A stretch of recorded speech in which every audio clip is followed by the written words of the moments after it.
Hello everyone, welcome back. आज के इस वीडियो में जो न्यूमेरिकल हम लोग पढ़ने जा रहे हैं वो है motion in one dimension lesson से।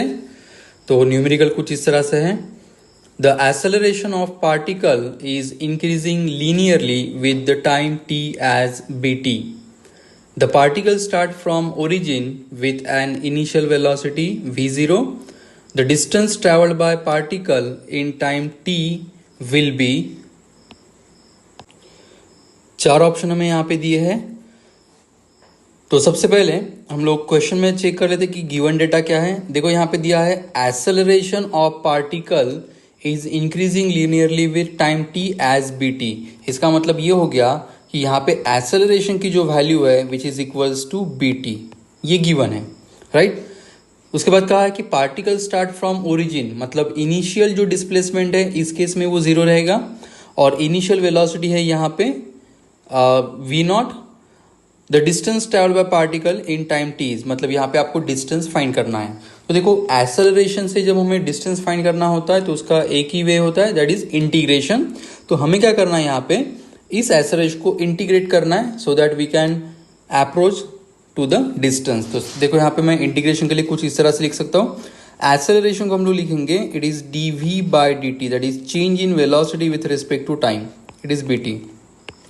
Then dv is equals to, मैं लिखूंगा bt into d t, right. मैंने dt को शिफ्ट कर दिया।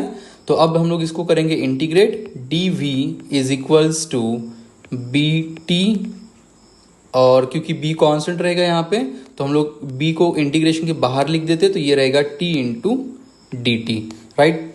अब देखो यहाँ पे एट इनिशियल टाइम, मतलब इनिशियल टाइम यहाँ पे जीरो और उस टाइम पीरियड में वेलोसिटी थी v naught, right. And after some time t ये वेलोसिटी रहेगी, let's say it is v। तो फिर इंटीग्रेशन हम लोग यहाँ पे फाइंड करने जा रहे हैं। तो dv का इंटीग्रेशन होगा v और लिमिट्स रहेंगे v naught to v is equals to b constant था। t का इंटीग्रेशन हो जाएगा t स्क्वायर बाय 2 और लिमिट्स रहेंगे यहाँ पे 0 टू t। तो वैल्यूज पुट कर देते हैं। Here it is upper limit minus lower limit, मतलब v minus v naught is equals to b, ये हो जाएगा t स्क्वायर बाय 2 माइनस 0।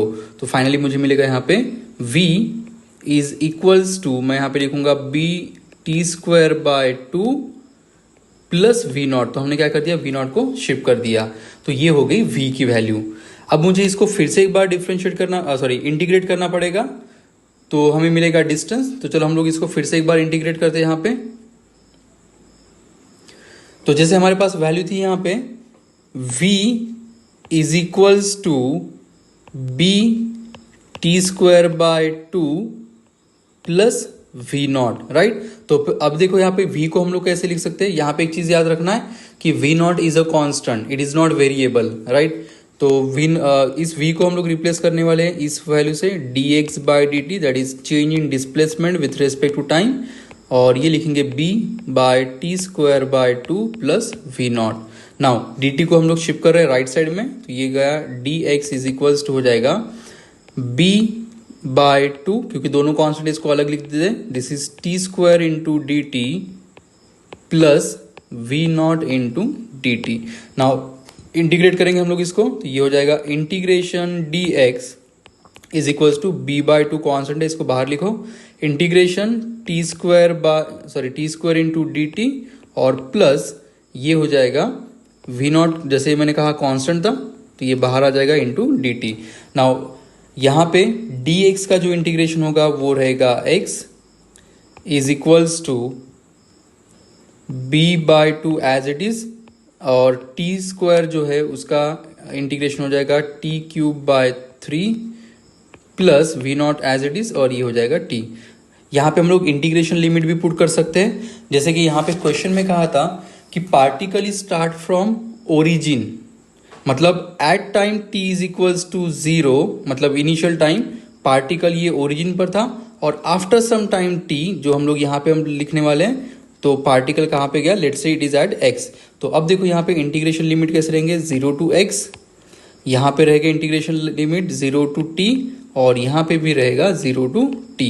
तो इंटीग्रेशन लिमिट हम लोग यहाँ पे रिप्लेस कर देंगे, ये हो जाएगा x minus 0, now it is equals to b by 2 constant था, यहाँ पे हम लोग लिमिट पुट करने वाले, तो t cube by 2 minus 0 plus v naught, ये हो जाएगा t माइनस 0।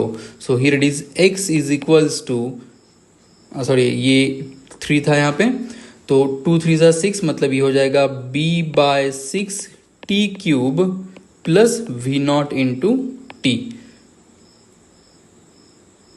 तो ये हो गया डिस्टेंस का फॉर्मूला। तो हम लोग चेक करते हैं कि ऑप्शन जो है वो कौन सा राइट है। हमारा आंसर है 1/6 b t cube plus v naught into t. तो इस आंसर के हिसाब से हमारा जो फाइनल आंसर आ जाता है वो होता है ऑप्शन नंबर 6।